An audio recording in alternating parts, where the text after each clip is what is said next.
एक जंगल की एक रमणीक गुफा में एक भद्र परिणामी सूअर रहता था। उस जंगल में एक बाघ भी रहता था। वह कुपरिणामी था। एक वितरांगी मुनिराज विचरण करते हुए उस जंगल में आए और उस जिस गुफा में सूअर रहता था उस गुफा में विराजमान होकर शूद्र प्रयोग के द्वारा आत्म ध्यान करने लगे।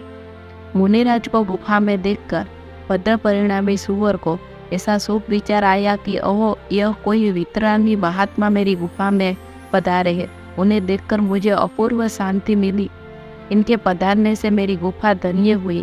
मैं किस प्रकार इनकी सेवा करूं? ऐसे शुभ भावपूर्वक वह सूअर गुफा के दरवाजे पर बैठ गया। मुनिराज की रक्षा करने लगा।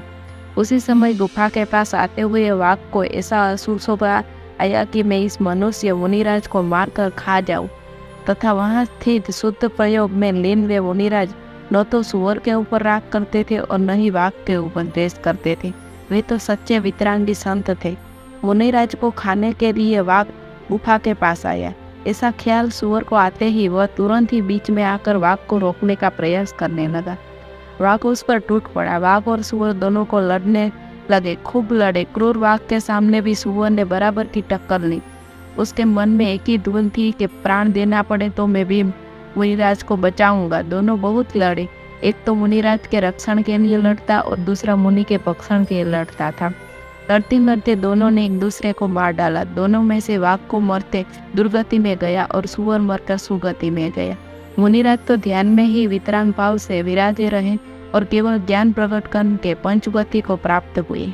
इस दृष्टांत में 3 पात्र है। एक सूअर का जीव जिसे कश्यप में मुनि को बचाने को प्रस्तव राग वर्ताता है। वाघ का जीव जिसे कश्यप में मुनि को मारने का अप्रस्त द्वेष वर्ताता है। मुनिराज जो अक्षय वितराग भाव में वर्तते हैं। अब इसे हिंसा अहिंसा किस प्रकार है इसका विचार करते हैं। जब हम सूअर और वाघ के परिणामों की तुलना करते हैं तब वाघ की अपेक्षा सूअर का भाव अच्छा दिखाई देता है तथा वाघ की अपेक्षा सूअर की हम प्रशंसा से भी कहते हैं। वाघ के द्वारा मुनि की हिंसा नहीं हुई, फिर भी वाघ को अपने क्रूर परिणाम के कारण हिंसा का पाप लगा और वह दुर्गति में गया। सूअर के द्वारा वाघ की हिंसा हुई, फिर भी वह अपने शुभ परिणाम के कारण सुगति में गया। इसलिए मात्र बाह्य में जीवों का मरना या बचना वह हिंसा अहिंसा नहीं है, बल्कि जीवों के भाव के अनुसार ही हिंसा अहिंसा है। इस दृष्टांत में मुनि की हिंसा भले ही न हुई हो तो भी वाघ का द्वारा मुनि को मार डालने की हिंसक भाव को भी तो भी किसी प्रकार से भी अच्छा नहीं कहा जा सकता। मुनि को मारने की अपेक्षा से मुनि को बचाने का राग भाव ही प्रसन्नीय हो गया। अभी भी अपनी बात अब अधूरी है, क्योंकि अभी तक तो हमने केवल सूअर और वाघ के भावों की तुलना की है, लेकिन तीनों पात्रों को मिलाकर तुलना करना बाकी है। जब हम मुनिराज को भी साथ में रहकर विचार करते हैं तब हमें पता चलता है कि वितराग भाव में विराजमान मुनिराज का भाव ही श्रेष्ठ भाव है, वही अत्यंत प्रसन्नीय है और उसी वितराग भाव की तुलना में सूअर का प्रसन्नतांग भी प्रसन्नीय है। मुनिराज का वितराग भाव ही परम अहिंसा रूप होने से उसकी हम प्रशंसा करते हैं और वही मोक्ष का कारण है। उस वितराग के सामने सूअर के राग भाव को हम परम अहिंसा नहीं कर सकते, अपितु उसे भी हिंसा की कक्षा में ही रखा जाएगा। भले ही उस राग को प्रसवता विशेष लगावे तो भी उसे हिंसा तो कहना ही पड़ेगा, क्योंकि जितना राग है उतनी हिंसा है।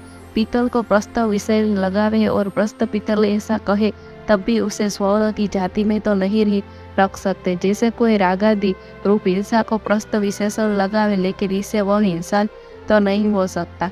अंत में सुब्राह्मण वह सूअर का जीव भी आगे चलकर जिसे समय राग का अभाव करते चैतन्य भाव प्रकट करेगा, उसी समय वह वितराग भाव रूप अहिंसा धर्म के द्वारा मोक्ष को साधेगा। यही अहिंसा परम धर्म का स्वरूप है। मुनि की वितराग भाव को और सूअर के राग भाव को हमने एक कक्षा में नहीं रखा, क्योंकि दोनों की जाति एक दूसरे से विरुद्ध है। मुनि को मानने का भाव की अपेक्षा बचाने का भाव उत्तम होते हैं।